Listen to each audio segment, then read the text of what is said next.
Bienvenue sur cette chaîne. Ici, nous abordons différents sujets qui touchent le continent africain et plus précisément l'Afrique noire.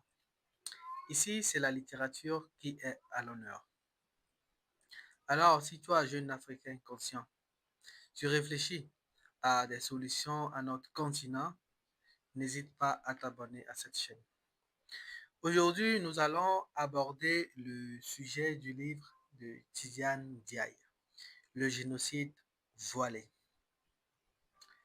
Tout d'abord, le but de cette vidéo n'est pas d'attiser de la haine entre les communautés, mais c'est de souligner une réalité historique souvent méconnue par la plupart des Africains ou par la jeunesse africaine.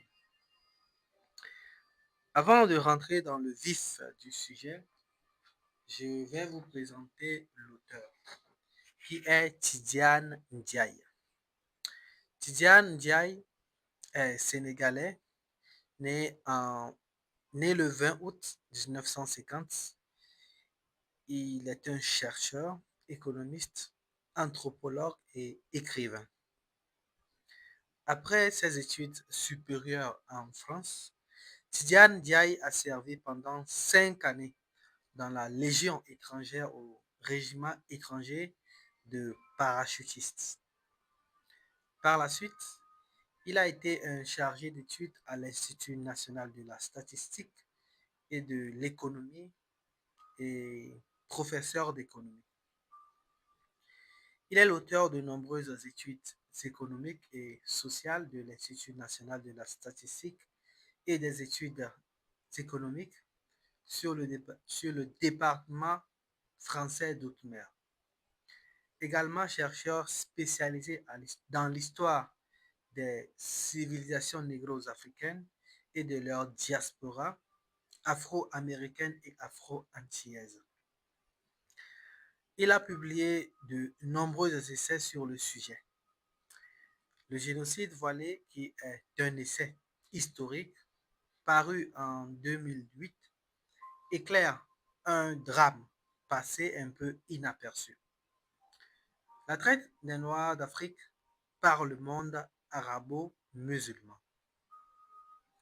Cette traité a concerné plus de 17 millions de victimes tuées, castrées ou asservies pendant plus de 13 siècles. Les razziés étaient contraints de traverser le désert à pied pour rejoindre le Maghreb, l'Égypte ou la péninsule arabique via le Zanzibar par bateau.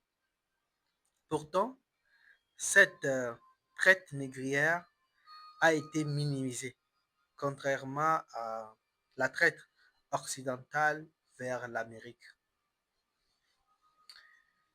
Le livre de Tidiane Diaye consiste à redonner sa véritable dimension à la traite arabo-musulmane et de renvoyer à leurs études ceux qui prétendent qu'il n'y a que d'échanges entre les Africains et les islamistes.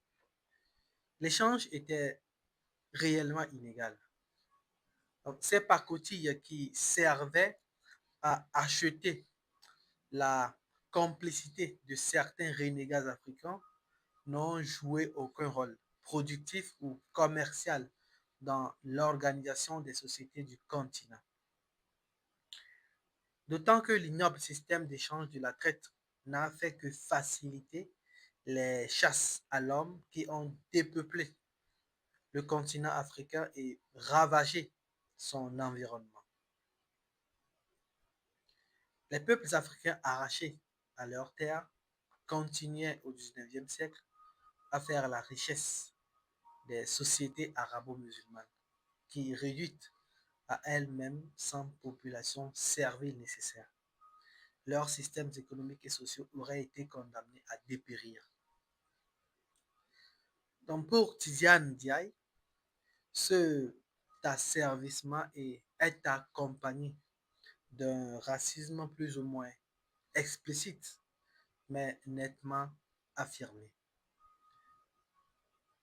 Bien avant que le Nouveau Monde n'arrive, ou l'Amérique, ou bien l'apartheid en Afrique du Sud, on avait déjà inventé dans le monde arabe une ségrégation raciale, excluant les Noirs, à côté de qui on ne devrait jamais marcher dans la rue. La traite négrière arabo-musulmane a donc été l'une des anciennes ouvertures vers la hiérarchisation des races. Il faut savoir que, convertis ou non, les Noirs ont été toujours traités de façon inférieure. Donc, en conclusion, si toi aussi tu veux connaître un peu plus, tu veux connaître l'histoire, je vais te recommander d'aller lire ce livre